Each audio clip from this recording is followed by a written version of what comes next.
Hi friends, പുതിയൊരു വീഡിയോയിലേക്ക് എല്ലാവർക്കും സ്വാഗതം. അങ്ങനെ ശ്രീകാന്തും ദീപ്തിയും ഭക്ഷണം കഴിക്കാൻ നിൽക്കുന്ന സമയത്ത് ശ്രീകാന്ത് ചോദിക്കുകയാണ്, അച്ഛനും അമ്മയൊക്കെ കഴിച്ചു ചോദിക്കുമ്പോൾ അവർ നേരത്തെ കഴിച്ചു, എന്നാൽ പിന്നെ നീയും കൂടി ഇരിക്കുമെന്ന് പറയുമ്പോൾ ഞാനൊന്നും കഴിച്ചിട്ടുണ്ടെന്ന് പറയട്ടോ. ആ സമയത്ത് ദീപ്തി ശ്രീകാന്തിനോട് ചോദിക്കുന്നത്, ആ മാഷെക്കുറിച്ച് വല്ല വിവരം ഉണ്ടോ എന്ന് ചോദിക്കുകയാണ്. മാഷോ? ഏത് മാഷ്?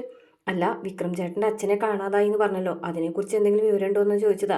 ഇത് പെട്ടെന്ന് ശ്രീകാന്തും ഞെട്ടുവിട്ടത്. ശ്രീകാന്ത് ചോദിക്കും, നീ എന്താ അയാളെ കാണാണ്ടായതിനെ കുറിച്ചുള്ള വിവരം എന്നോട് ചോദിക്കുന്നത്?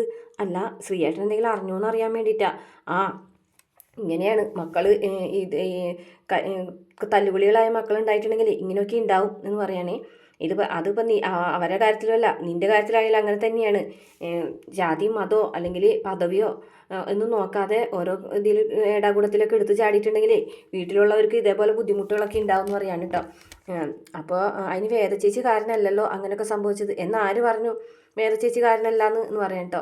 അതിന് വേദചേച്ചിന് അവിടെ ആർക്കും ഇഷ്ടക്കേടൊന്നുമില്ല. ചേച്ചിനെ അവിടെ എല്ലാവർക്കും ഇഷ്ടമാണ്. മാത്രമല്ല, വിക്രം ചേട്ടൻ്റെ സ്വഭാവത്തിലൊക്കെ നല്ല മാറ്റം വന്നു തുടങ്ങിയിട്ടുണ്ട്. ചേച്ചിനെ അവിടെ എല്ലാവർക്കും വലിയ കാര്യമാണെന്ന് പറയട്ടോ. ആണോ? അങ്ങനെ വലിയ കാര്യമായതുകൊണ്ടാണോ അവൾ തിരിച്ച് വീട്ടിലേക്ക് വരാൻ പോകുന്നത്? തിരിച്ച് വീട്ടിലേക്ക് വരാനോ? ശ്രീയേട്ടൻ എന്തായി പറയുന്നതെന്ന് ചോദിക്കാൻ കേട്ടോ. അവൾ തിരിച്ച് വീട്ടിലേക്ക് വരാൻ പോവുകയാണ്, നീ അതറിഞ്ഞില്ലേ ചോദിക്കുകയാണ്. അപ്പോൾ എനിക്കത് വിശ്വസിക്കാൻ പറ്റുന്നില്ല. വരുമ്പോൾ വിശ്വസിച്ചാൽ മതി എന്ന് ശ്രീകാന്ത് പറയുകയാണ്. പിന്നെ കാണിക്കുന്നത് വേദ ഇങ്ങനെ കട്ടിൽമുല ഇങ്ങനെ ഇരിക്കുകയാണ്, കണ്ണൊക്കെ അടിച്ച് ആകെ ടെൻഷൻ അടിച്ചിട്ട് ഇരിക്കുകയാണ്. വിക്രം കയറി വരുന്നതോ വിക്രം അവിടെ നിന്ന് ഡ്രസ്സ് മാറുന്നതൊന്നും വേദ ശ്രദ്ധിക്കുന്നില്ല. അപ്പോൾ വിക്രമാണെന്നുണ്ടെങ്കിൽ വേദന തന്നെ നോക്കി നിൽക്കുകയാണ് കേട്ടോ. അതെന്താ ഇങ്ങനെ ഒരു ഇരിപ്പ്, പതിവുള്ളതല്ലല്ലോ. അപ്പോൾ വിക്രം ഇങ്ങനെ വന്നും കാണിച്ച് ചോദിക്കും, ഹലോ എന്താ അത് ഇങ്ങനെ ഇരിക്കുന്നതെന്ന് ചോദിക്കുകയാണ് കേട്ടോ. അപ്പോയിട്ടൊന്ന് വേദ കണ്ണ് തുറന്നിട്ട് ഇങ്ങനെ നോക്കുകയാണ്. അല്ല, ഇന്ന് വന്നപ്പോൾ തുടങ്ങി ശ്രദ്ധിക്കുന്നതാണല്ലോ, എന്തോ ഒരു പ്രശ്നമുള്ളത് പോലെ. അപ്പോൾ വേദ പറയും, എന്ത് പ്രശ്നം? ഒരു പ്രശ്നവും ഇല്ല എന്ന് പറയാം കേട്ടോ. നീ വന്നപ്പോൾ തുടങ്ങി ഞാൻ ശ്രദ്ധിക്കുന്നതാണ്, നീ ഇങ്ങനെ ടെൻഷൻ അടിച്ച് വിഷമിച്ചിരിക്കുന്നത് എന്താ കാര്യം? ഒരു കാര്യവുമില്ല എന്ന് പറഞ്ഞിട്ട് വേദന ഇങ്ങനെ ഇരിക്കുകയാണ്. അന്നേരം വിക്രം കസേര ഇങ്ങനെ വലിച്ചിട്ടിട്ട് അടുത്തിരിക്കുകയാണ്. അപ്പോൾ വിക്രം പറയുന്നുണ്ട്, അല്ല എന്തോ ഒരു കാര്യമുണ്ടെന്നുള്ളത് എനിക്കറിയാം, എന്താണെങ്കിലും പറയേ, അതെന്താ? എനിക്ക് എന്തെങ്കിലും കാര്യം ഉണ്ടെന്നുണ്ടെങ്കിൽ അതെല്ലാവരോടും പറഞ്ഞു നടക്കണം. എല്ലാവരോടും പറയണ്ട, പക്ഷെ എന്നോട് പറഞ്ഞൂടെ എന്ന് ചോദിക്കാൻ കേട്ടോ. എന്തിന് ഞാൻ നിങ്ങളോട് പറയണം എന്ന് ചോദിക്കാൻ കേട്ടോ. ഇവിടെ എന്നോട് പറയണം, കാരണം നീ എൻ്റെ ഭാര്യയായിട്ട് ഇവിടെ കയറി വന്നിട്ട് അധികാരം സ്ഥാപിച്ച് ഇവിടെ ഇരിക്കുന്നുണ്ടെങ്കിലേ ഞാൻ ചോദിക്കുന്നതിന് മറുപടി പറയണം എന്ന് പറയാണ്. അന്നേരം വേദ പറയുന്നുണ്ട്, ഞാൻ ചോദിക്കുന്നതിനൊക്കെ മറുപടി നിങ്ങൾ പറയാറുണ്ടോ? ഞാൻ പറയുന്നത് പോലെയാണ് നിങ്ങൾ ജീവിക്കുന്നത്? ആണോ? അല്ലല്ലോ. അപ്പോൾ പിന്നെന്തിനാണ് എന്നെ ചോദ്യം ചെയ്യുന്നതെന്നൊക്കെ ചോദിക്കുകയാണ്. നീ എന്തിനിങ്ങനെ ചൂടാവുന്നത്? എനിക്ക് എന്തോ വിഷമുള്ളത് പോലെ തോന്നുന്നുണ്ട് എന്ന് പറയാൻ കേട്ടോ. അപ്പോൾ വേദന മുഖഭാവമൊക്കെ വിക്രം ശ്രദ്ധിക്കുകയാണ് കേട്ടോ. അപ്പോൾ വേദയാണെന്നുണ്ടെങ്കിൽ സങ്കടവും ദേഷ്യമൊക്കെ കാണിക്കുന്നുണ്ട്. അപ്പോൾ വിക്രം വീണ്ടും ചോദിക്കുന്നുണ്ട്, നീ ഇന്ന് ഓഫീസിൽ നിന്ന് നേരത്തെ പോയല്ലേ ചോദിക്കാം. നേരത്തെ പോയി. പിന്നെ നീ എന്തിനാ എന്നെ വിളിച്ചത്? ഞാൻ വിക്രമിനെ വിളിച്ചോ? അതെ, നീ എന്നെ വിളിച്ചിട്ടുണ്ടായിരുന്നു എന്ന് പറയാം കേട്ടോ. 2-3 തവണ മിസ് കോൾ കണ്ടു. അപ്പോൾ ഞാൻ തിരിച്ച് വിളിച്ചത് നീ എടുക്കുന്നില്ല, വണ്ടിയൊക്കെ പോകുന്ന വച്ചേ. അത് ചിലപ്പോൾ എൻ്റെ ബാഗിൽ കിടന്നിട്ട് റിങ് ആയതാവും. അത് ശരിയായിരിക്കും. പക്ഷേ എന്നിട്ട് ഞാൻ നിന്നെ കാണാനായിട്ട് ഓഫീസിലേക്ക് വന്നിട്ടുണ്ടായിരുന്നു. അപ്പോഴാണെങ്കിൽ ഈ ഓഫീസിലും ഇല്ല എന്ന് പറയാം കേട്ടോ. ഞാൻ അവിടെ നിന്ന് ഇറങ്ങിയിട്ടുണ്ട്. നീ ആരെ കാണാനാണ് ഇറങ്ങിയത്? അതൊക്കെ നിങ്ങളോട് എന്തിനാ പറയുന്നതെന്ന് ചോദിച്ചാണ് കേട്ടോ. ദേഷ്യം വന്നിട്ട് എന്നെ ചോദ്യം ചെയ്യാനൊന്നും നിൽക്കണ്ടെന്ന് പറഞ്ഞിട്ട് പെട്ടെന്ന് ചാടി എഴുന്നേക്കാണേ. അന്നേരം നീ എവിടേക്കാണ് പോകുന്നത്? ഞാൻ പോകുകയാണെന്ന് പറഞ്ഞിട്ട് പോകുമ്പോഴേക്കും വേദന കൈ പിടിച്ചിട്ട് വിക്രം വലിക്കുകയാണ്. എന്നിട്ട് പറയും, നിൽക്ക്, നീ എവിടേക്കാണ് പോകുന്നത്? എനിക്ക് അമ്മയുടെ അടുത്തേക്ക് പോകണം, നീ പറഞ്ഞിട്ട് പോ, നിനക്ക് എന്താ ഇത്ര ടെൻഷൻ എന്ന് ചോദിക്കുകയാണേ. നീ ഇന്ന് SP ഓഫീസിൽ പോയിരുന്നോ? ഇല്ല, പോയിട്ടില്ല, നാളെ പോയിക്കോളാം. വേണ്ട, നീ പോകണ്ട, ശ്രീനി സാറ് വന്നിട്ടുണ്ട്, നാളെ ഞാൻ പോയിക്കോളാം എന്ന് പറയാം. പിന്നെ കേസിൻ്റെ കാര്യവും ശ്രീനി സാറ് നിന്നോട് സംസാരിക്കാൻ പറഞ്ഞു. ആ കാര്യത്തിൽ യാതൊരു പ്രതീക്ഷ അയാൾക്ക് വേണ്ടാന്ന് പറഞ്ഞിരിക്കും. കേസിൻ്റെ രീതിയിൽ തന്നെ നടക്കും. അതിനെക്കുറിച്ച് ഒരു അക്ഷരം പോലും എന്നോട് പറയാൻ വേണ്ടാന്ന് പറയാം കേട്ടോ. എന്നിട്ട് ദേഷ്യത്തോട് കൂടിയിട്ട് വേദ അവിടെ നിന്ന് ഇറങ്ങി പോയിട്ട് ഇതൊക്കെ കണ്ടിട്ട് വിക്രത്തിന് ആകെ വിഷമവും സങ്കടമൊക്കെ വരികയാണ് കേട്ടോ. വിക്രം പറയാണ് മനസ്സിൽ, എന്ത് പറ്റി വേതാളത്തിന്? ഈ ഒരു സ്വഭാവം പതിവില്ലല്ലോ, ശബ്ദത്തിലും പെരുമാറ്റത്തിലുമൊക്കെ നല്ല വ്യത്യാസമുണ്ട്. എന്തായിരിക്കും സംഭവിച്ചിട്ടുണ്ടാവുക എന്നൊക്കെ ഇങ്ങനെ മനസ്സിലിങ്ങനെ ആലോചിച്ച് നിൽക്കുന്നുണ്ട്. വേദയാണെന്നുണ്ടെങ്കിൽ നേരെ കമലാമ്മയുടെ അടുത്തേക്ക് വരികയാണ്. അന്നേരം കമലാമ്മ വേദന അവിടെ പിടിച്ചിരുത്തിട്ട് പറയാണ്, മോളെ, അമ്മ മോൾ വന്നപ്പോൾ തുടങ്ങി ചോദിക്കുന്നത് ചേച്ചി, മോള് വന്ന് ക്ഷീണമല്ലേ എന്ന് വിചാരിച്ചിട്ടാണ് ചോദിക്കാഞ്ഞത്. SP ഓഫീസിൽ പോയിട്ട് എന്ത് പറഞ്ഞു? SP എന്തെങ്കിലും തെളിവ് പറഞ്ഞോ എന്ന് ചോദിക്കാൻ കേട്ടോ. അച്ഛനെ കണ്ടതായിട്ട് പറഞ്ഞോ? ഇല്ല, അച്ഛനെ കണ്ടതായിട്ടൊന്നും പറഞ്ഞില്ല, ചിലപ്പോൾ തമിഴ്നാട്ടിലെ പോലീസുകാർ കണ്ടിട്ടുണ്ടാവുമല്ലേ എന്ന്, അതുമായിരിക്കും SP ഇങ്ങനെ ഉറപ്പ് പറഞ്ഞത്. അപ്പോൾ വേദ ചിലപ്പോൾ എന്ന് പറയാം കേട്ടോ. അപ്പോൾ ഉറപ്പായിട്ടും മാഷ തിരിച്ചു കിട്ടുമല്ലേ എന്ന് ചോദിക്കണം. കിട്ടും അമ്മേ, അമ്മ വിഷമിക്കാതിരിക്കുക, അച്ഛനെ ഉറപ്പായിട്ടും തിരിച്ച് കിട്ടുമെന്ന് പറയാം കേട്ടോ. എനിക്കറിയാം മോളെ, എനിക്കറിയാം. അതെ, എനിക്ക് ഒരുപാട് ആഗ്രഹങ്ങളൊന്നുമില്ല. ഈ വീട് കുറച്ച് നാൾ കഴിയുമ്പോൾ വിൽക്കണം. ശ്രീജയും വിശുവിനും അപ്പോഴേക്കും ഒരു പച്ച പിടിച്ചിട്ടുണ്ടാവും. പിന്നെ ഞങ്ങൾക്ക് ഒരു ചെറിയൊരു വീടെടുക്കണം. അതിൽ ഞങ്ങളെ കൂടെ കാലാകാലത്തോളം മോളും വിക്രമും നിങ്ങളുടെ കുഞ്ഞുങ്ങളും മാത്രം മതി എന്ന് പറയുകയാണെ. അത്രേ ആഗ്രഹമുള്ളൂ അമ്മയ്ക്ക്, വേറെ വലിയ ആഗ്രഹങ്ങളൊന്നുമില്ല.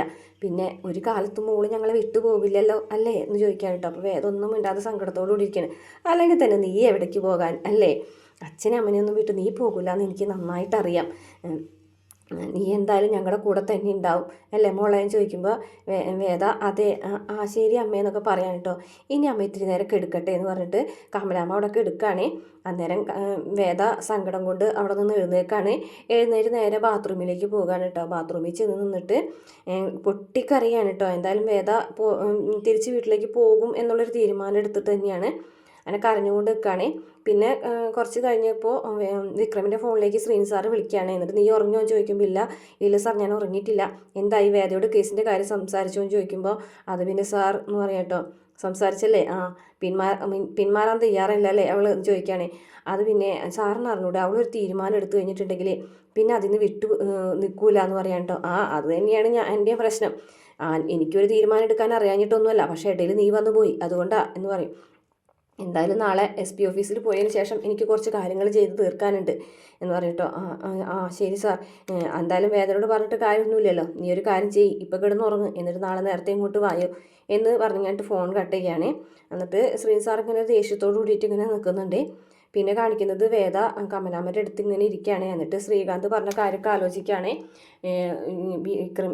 വിക്രമിനെ ഉപേക്ഷിച്ച് തിരിച്ച് വീട്ടിലേക്ക് ചെന്നില്ല എന്നുണ്ടെങ്കിൽ മാഷ കൊല്ലും എന്നുള്ള കാര്യം പറഞ്ഞതും, അതുപോലെ കാലാകാലത്തോളം നീയും വിക്രമും മക്കളും എൻ്റെ കൂടെ വേണമെന്ന് കമലാമ്മ പറഞ്ഞ കാര്യങ്ങളൊക്കെ വേദ ഇങ്ങനെ ഇരുന്ന് ആലോചിച്ചിട്ട് സങ്കടപ്പെട്ട് കരഞ്ഞുകൊണ്ടിരിക്കുകയാണ്. പിറ്റേ ദിവസം വേദ കൂളിയൊക്കെ കഴിഞ്ഞ് ഡ്രസ്സൊക്കെ അങ്ങനെ തോർത്തിടുന്ന സമയത്ത് ശ്രീജ ഫോൺ കൊണ്ടുകൊടുക്കുകയാണ്. കുറേ നേരമായി ഫോൺ റിങ് ചെയ്യണേന്ന് പറഞ്ഞിട്ട് കൊടുക്കും. അങ്ങനെ ദീപ്തിയാണ് കേട്ടോ വിളിക്കുന്നത്. ദീപ്തി ചോദിക്കും, ചേച്ചി തിരക്കിലാണോ? അപ്പോൾ വേറെ ചോദിക്കുക എന്താ കാര്യം എന്ന് ചോദിക്കുകയാണ് കേട്ടോ. ചേച്ചി ഇന്നലെ ശ്രീയേട്ടൻ ഒരു കാര്യം പറഞ്ഞു, അത് സത്യമാണോ എന്ന് അറിയാൻ വേണ്ടിയിട്ട്. എന്ത് കാര്യം എന്ന് ചോദിക്കുകയാണ്. ചേച്ചിയും വിക്രം ചേട്ടൻ തമ്മിൽ എന്തെങ്കിലും പ്രശ്നമുണ്ടോയെന്ന് ചോദിക്കുകയാണെ. പ്രശ്നമോ? ഞാനും വിക്രം തമ്മിൽ എന്ത് പ്രശ്നം എന്നാണ് പറഞ്ഞത്? അപ്പോൾ ശ്രീയേട്ടൻ പറഞ്ഞു ചേച്ചി വിക്രം ചേട്ടൻ ഉപേക്ഷിച്ച് വീട്ടിലേക്ക് തിരിച്ചു വരാൻ പോണെന്ന് പറയാണേ. അന്നേരം വേദ ഒന്നും മിണ്ടുന്നില്ല കേട്ടോ. പറയും ചേച്ചി, ഞാനും വരണമൊക്കെ ചേച്ചിയുടെയും വിക്രം ചേട്ടൻ്റെ വാക്ക് കേട്ടിട്ടാണ് ഇരിക്കുന്നത്. ആ സമയത്ത് ചേച്ചി ഇങ്ങനെയൊക്കെ തീരുമാനിച്ചാൽ എങ്ങനെ ശരിയാവുക എന്ന് ചോദിക്കുകയാണെ. അപ്പോൾ വേദ ദേഷ്യപ്പെടുകയാണ് കേട്ടോ ദീപ്തിനോട്. അതെൻ്റെയും കൂടെ വീടാണല്ലോ, അവിടെ എനിക്ക് ഇഷ്ടമുള്ളപ്പോൾ വരാനും പോകാനുള്ള സ്വാതന്ത്ര്യമുണ്ട്. അത് ആർക്കും തടയാൻ പറ്റൂല, അത് അച്ഛന് പോലും തടയാൻ പറ്റൂല. അതുകൊണ്ട് എനിക്ക് ഇഷ്ടമുള്ളപ്പോൾ വരും, ഇഷ്ടമുള്ളപ്പോൾ പോകും. അതിനെക്കുറിച്ചൊന്നും നീ ഇപ്പോൾ സംസാരിക്കേണ്ട, നമുക്ക് പിന്നെ സംസാരിക്കാം, നേരിട്ട് കാണുമ്പോൾ സംസാരിക്കാം എന്നൊക്കെ പറയുകയാണെ. അന്നേരം നമ്മൾ ദീപ്തി പറയാണ്, ഇപ്പം എനിക്കൊരു കാര്യം മനസ്സിലായി, ശ്രീയേട്ടൻ പറഞ്ഞത് സത്യമാണെന്നുള്ള കാര്യം. വിക്രം ചേട്ടനെ ഉപേക്ഷിച്ച് ചേച്ചി വീട്ടിലേക്ക് തിരിച്ചു വരാൻ പോകുന്നുള്ള കാര്യം എനിക്ക് മനസ്സിലായി. അപ്പോൾ വേദ പറയുന്നത്, നീ ഫോൺ വെച്ച് എനിക്കിപ്പോൾ സംസാരിക്കാനുള്ള മൂഡില്ല എന്ന് പറഞ്ഞിട്ട് വേഗം ഫോൺ കട്ട് ചെയ്യുകയാണേ. ഈ സമയത്തല്ല കുറച്ച് കഴിഞ്ഞതിന് ശേഷം നമ്മുടെ വിക്രം പോകാനൊരുങ്ങുമ്പോൾ ശ്രീജ ഒന്ന് പറയുകയാണ്, വിക്രം നീ പുറത്തേക്കാണോ? അപ്പോൾ വേദ പോകേണ്ട സമയമല്ലേ, നിനക്ക് വേദനയും കൂടി കൊണ്ടുകൂടെ? അത് ശരിയാണല്ലോ എന്ന് പറയുകയാണ്. അപ്പോൾ വേദന വെയിറ്റ് ചെയ്ത് അവിടെ നിൽക്കുകയാണ്. അപ്പോൾ വേദ ഇങ്ങനെ വരികയാണ്. വേദ വരുന്ന കാണുമ്പോൾ വിക്രം വാ കയറ് എന്ന് പറയും കേട്ടോ. അപ്പോൾ വിക്രം സാധാരണ പോലെ കൊണ്ടുവന്നാക്കുന്നത് പോലെ നിൽക്കുകയാണ്. അപ്പോൾ വേദ പറയും, എങ്ങോട്ട് കയറാൻ? വാ ഓഫീസിൽ കൊണ്ടാക്കി തരാം. വേണ്ട ഞാൻ പൊക്കോളാം. അപ്പോൾ ശ്രീജ പറയുന്നുണ്ട്, വിക്രം അതിലല്ലേ പോകുന്നത്, അപ്പോൾ മോൾക്ക് അതിലേക്ക് വിക്രമിൻ്റെ കൂടെ പൊക്കൂടെന്ന് ചോദിക്കുകയാണേ. വേണ്ട ഞാനില്ല, ഞാൻ ഒറ്റയ്ക്ക് പൊക്കോളാം. ഞാൻ അതിലെയാണ് പോകുന്നത്, നീ കയറ് എന്ന് പറയും കേട്ടോ. അപ്പോൾ ശ്രീജയും പറയുന്നുണ്ട്, കയറ് വിക്രം ആക്കി തരും. പക്ഷേ വേദയാണെന്നുണ്ടെങ്കിൽ കൂട്ടാക്കുന്നില്ല കേട്ടോ. ഞാൻ നിന്നെ കാത്താണ് ഇത്ര നേരം നിന്നതെന്ന് വിക്രം പറയുമ്പോൾ ആര് പറഞ്ഞു? ഞാൻ പറഞ്ഞോ എന്നെ കാത്തു നിൽക്കാൻ എന്ന് പറഞ്ഞ് ദേഷ്യത്തോടുകൂടി ഒരൊറ്റ പോക്ക് കിട്ടാം. ഇത് കണ്ടിട്ട് വിക്രം ഇങ്ങനെ നോക്കി നിൽക്കണം അന്തം വിട്ടിട്ട്. എന്ത് പറ്റി ശ്രീജ അടുത്ത്? ഇന്നലെ തുടങ്ങിയതാണല്ലോ, എന്തോ ഒരു പ്രശ്നമുണ്ട്. അപ്പോൾ ശ്രീജ പറയും, ശരിയാണ്, ഇന്നലെ വന്നപ്പോൾ തുടങ്ങിയിട്ട് ഞാൻ ശ്രദ്ധിക്കുന്നത് ആൾ ഭയങ്കര മൂഡ് ഓഫാണ്. പിന്നെ ഇന്നലെ രാത്രി ഒരു കാര്യം ഉണ്ടായിരുന്നു പറഞ്ഞിട്ട് രാത്രി നടന്നൊരു കാര്യം പറയുകയാണേ. അപ്പോൾ ശ്രീജ വെള്ളമെടുക്കാൻ വരുന്ന സമയത്ത് രാത്രി ഇരുട്ടത്ത് വേദ ഇരുന്ന് കരയാണേ. അപ്പോഴാണ് ശ്രീജ ശ്രദ്ധിക്കുക. ശ്രീജ വേഗം വന്ന് ലൈറ്റ് ഇട്ടിട്ട് വേദന എടുത്തിരിക്കുകയാണ്. എന്നിട്ട് വേദനയോട് ചോദിക്കുന്നുണ്ട്, എന്താ മോളെ ഇങ്ങനെ ഇരിക്കുന്നതെന്ന് ചോദിക്കുകയാണ്. പെട്ടെന്ന് കണ്ണൊക്കെ തുടയ്ക്കുന്ന കാണുമ്പോൾ എന്ത് പറ്റി മോളെ, എന്താ കാര്യം എന്ന് ചോദിക്കുകയാണേ.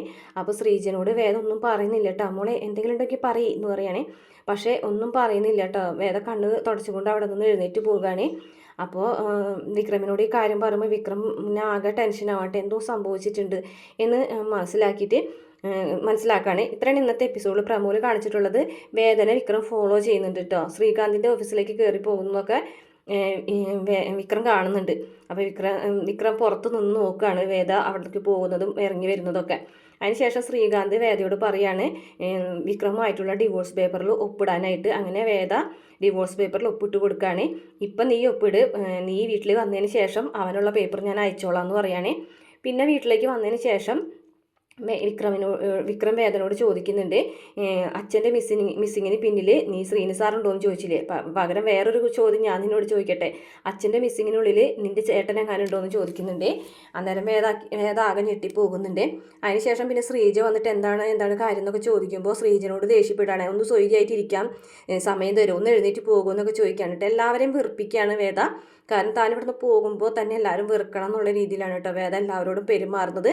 ഇത്രയാണ് പ്രമോ കാണിച്ചിട്ടുള്ളത്. വീഡിയോ ഇഷ്ടപ്പെട്ടാൽ മറക്കാതെ നമ്മുടെ ചാനൽ ഒന്ന് സബ്സ്ക്രൈബ് ചെയ്ത് സപ്പോർട്ട് ചെയ്യണം കേട്ടോ.